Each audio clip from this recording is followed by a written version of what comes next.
Biden के रुख से डरा ईरान।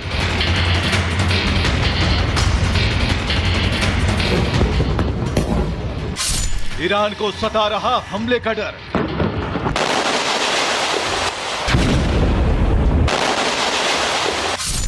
महातबाही के खौफ से डरे खामने।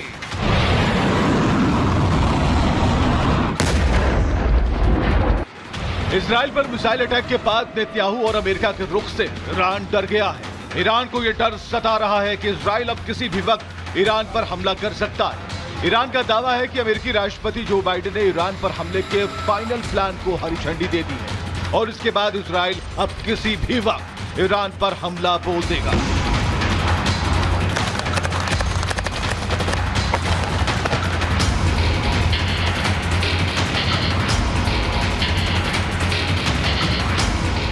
ईरान का यह डर बेवजह भी नहीं है, क्योंकि बीते दिनों अमेरिकी राष्ट्रपति जो बाइडेन ने जिस तरह की टिप्पणी मिडिल ईस्ट में जारी तनाव को लेकर की है, उसे देखते हुए ईरान का डर वाजिब लगता है। लिहाजा ईरान ने बाकायदा यूनाइटेड नेशन को चिट्ठी लिखकर मिडिल ईस्ट में जंग भड़काने के लिए अमेरिका को जिम्मेदार ठहराते हुए कहा है। अमेरिकी राष्ट्रपति जो बाइडेन ने ईरान पर हमले के लिए मंजूरी के संकेत दिए हैं। अमेरिका इजराइल को ईरान के खिलाफ उकसाने भड़काने में अपनी भूमिका के लिए जिम्मेदार होगा।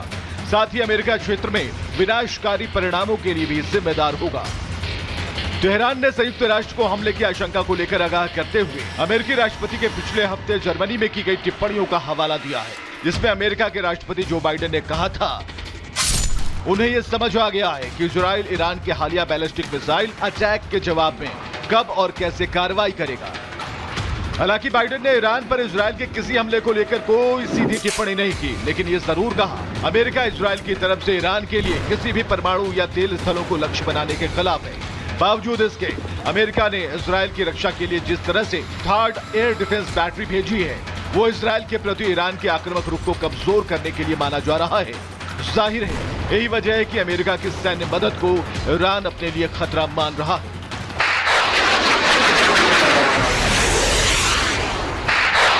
प्रधानमंत्री नरेंद्र मोदी दिल्ली से रवाना हुए, लेकिन ब्रिक्स की ताकत की बात करते हैं और कौन कौन से देश इसमें शामिल है मीनाक्षी, वो हम बताएंगे। सबसे पहले भारत की बात करते हैं, इसमें भारत भी है, ब्राजील भी, और कौन कौन से देश। बिल्कुल, भारत सबसे पहले शुरू जब हुआ था ये सम्मेलन होने की जो प्रक्रिया थी उसमें शामिल था। उसके बाद रूस भी शामिल था, BRIC, यानी कि ब्राजील, रूस, चाइना, और इसी के साथ अब यहाँ पर साउथ अफ्रीका भी बाद में शामिल हुआ।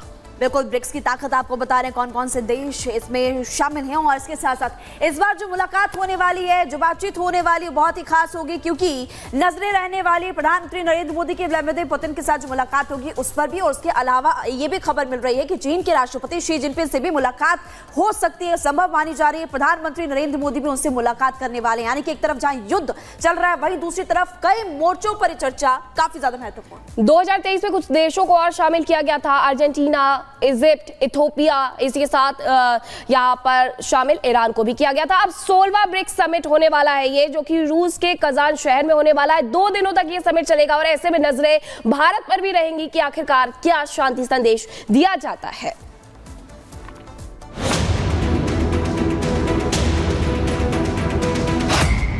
आज रूस में गूंजेगा मोदी मोदी। भारत माता की जय के नारों से गूंज उठेगा कजान। जब रूस में वर्ल्ड लीडर्स से मिलेंगे नरेंद्र मोदी, तो दुनिया देखेगी भारत का दम। 16वें ब्रिक्स सम्मेलन में हिस्सा लेने के लिए प्रधानमंत्री नरेंद्र मोदी आज रूस रवाना हो गए हैं। प्रधानमंत्री नरेंद्र मोदी अब से थोड़ी देर बाद दोपहर 1 बजे तक रूस के कजान शहर पहुंच जाएंगे। इसके बाद पीएम मोदी दोपहर 1:30 बजे तक होटल पहुंचेंगे, जहां भारतीय समुदाय के लोग प्रधानमंत्री नरेंद्र मोदी का जोरदार स्वागत करेंगे। इसके बाद दोपहर 3:30 बजे से लेकर 4:30 बजे तक प्रधानमंत्री नरेंद्र मोदी की रूस के राष्ट्रपति व्लादिमीर पुतिन के साथ मुलाकात होगी। इसके बाद शाम 6:30 बजे पहली द्विपक्षीय बैठक होनी है। दूसरी बैठक शाम करीब 7:45 पर होगी। इसके बाद रात 9:30 बजे PM Modi Kazan city hall पहुंचेंगे, जहां ब्रिक्स नेताओं के लिए स्वागत समारोह है। आपको बताएं कि ब्रिक्स संगठन 9 सदस्य देशों का संगठन है, जिसका मकसद विकासशील देशों के बीच आर्थिक सहयोग बढ़ाना, तालमेल कायम रखना और उनके साथ राजनीतिक संबंध को बेहतर बनाना है। इस बार 16वें ब्रिक्स सम्मेलन को रूस होस्ट कर रहा है, जिसमें 16 हाई लेवल के गेस्ट शामिल होने जा रहे हैं, जिसमें भारत के प्रधानमंत्री नरेंद्र मोदी, चीन के राष्ट्रपति शी जिनपिंग, ब्राजील के राष्ट्रपति लूला दा सिल्वा, तुर्की के राष्ट्रपति रेजेप तय्यप एर्दोगान और यूएई के राष्ट्रपति मोहम्मद बिन जायद शामिल हैं।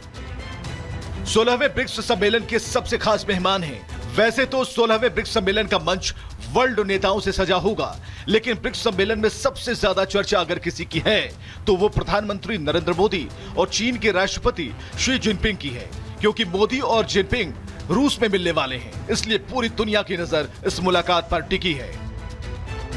Bureau report, Republic Bharat. तो आखिरकार ये ब्रिक्स समिट अहम क्यों है वो भी आपको बता देते हैं। कजान ब्रिक्स समिट भारत के लिए बेहद अहम है। यहाँ पर द्विपक्षीय वार्ता होगी और द्विपक्षीय वार्ता के जरिए कई ऐसे मुद्दे हैं जिन पर चर्चा होगी। बिल्कुल, देखिए, गैर यूरोपीय ग्रुप में शामिल होना प्रतिबद्धता इसकी इसलिए महत्वपूर्ण हो जाता है। तीसरे कार्यकाल में मोदी का दूसरा रूस दौरा है, इसलिए भी काफी ज्यादा महत्वपूर्ण इसको माना जा रहा है।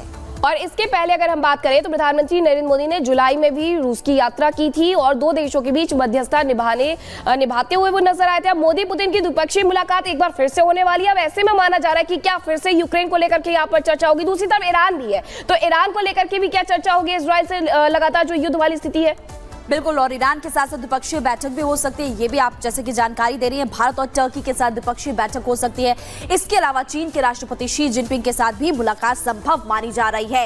यानी कि ओवरऑल हम कहें तो यहाँ पर कई मोर्चों पर ये काफी ज्यादा महत्वपूर्ण समिट, और समिट में अब देखना होगा कि कैसी तस्वीरें निकलकर सामने आती, क्योंकि दोपहर 1 बजे के करीब प्रधानमंत्री मोदी वहां पर पहुंच जाएंगे, 1:30 बजे होटल, और उसके बाद मुलाकात का सिलसिला तेज होने वाला है। तो ये भारत के लिए बेहद अहम है, और ये भारत के लिए नहीं, ये सभी देशों के लिए बेहद अहम हो जाता है, क्योंकि 45% आबादी इन्हीं सब देशों में रहती है जो कि आज समिट का हिस्सा होने वाले हैं। शिखा का रुख कर लेते हैं खास रिपोर्ट के लिए। तो समिट क्यों अहम है ये बता रही थी मीनाक्षी, लेकिन आज पूरी दुनिया की नजर मोदी और जिनपिंग की मुलाकात पर टिकी हुई है। पूरी दुनिया ये जानना चाहती है कि क्या मोदी जिनपिंग मिलेंगे, और अगर मिलेंगे तो दोनों के बीच क्या बातचीत होगी। एक रिपोर्ट इसी से जुड़ी आपको दिखाते हैं।